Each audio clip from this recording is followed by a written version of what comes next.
আমরা আরেকটা রুমে গিয়ে প্রধান এবং উপপ্রধানের নির্বাচন হবে এবং ওই রুম থেকে এসে আপনাদের সামনে প্রধান বা উপপ্রধানকে নির্বাচন হয়েছে এটা ডিক্লেয়ার দেওয়া হবে। ধন্যবাদ। তো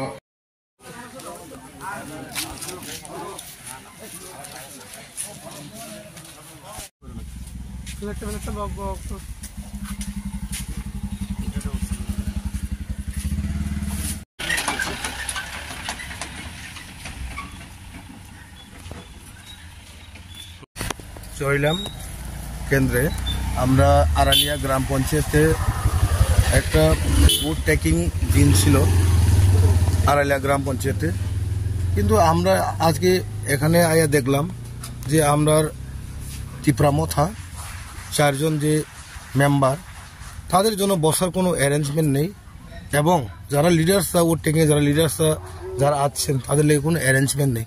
খালি বিজেপির লোক এখানে বওয়ার জন্য এখানে চেয়ার এবং সব কিছু করছে। তো আমরা এখানে দেখলাম কোনো অ্যারেঞ্জমেন্ট নাই। তো আমরা এই ভোট টেকিং থেকে আমরা বেরোয় আসলাম। আমরা এই পরের দিন আমরা বিডিওকে আমরা এই টাইম দিয়ে আমরা নেক্সট টাইম নিয়ে আমরা শপথ গ্রহণ নিব।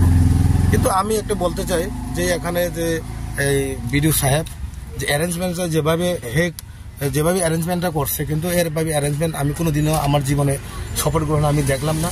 এই প্রথম 40 থেকে 50টা চেয়ার অ্যারেঞ্জ করছে। এর মধ্যে প্রায় তাদের প্রায় 70 থেকে 80 জন লোক তাদের, আমরা আছে প্রায় 50 থেকে 60 জন, কিন্তু আমাদের কোনো বসার জন্য এবং এই লিডার্স এবং যারা আগত তাদের কোনো বসার জন্য কোনো একটা ব্যবস্থা করা হয়নি।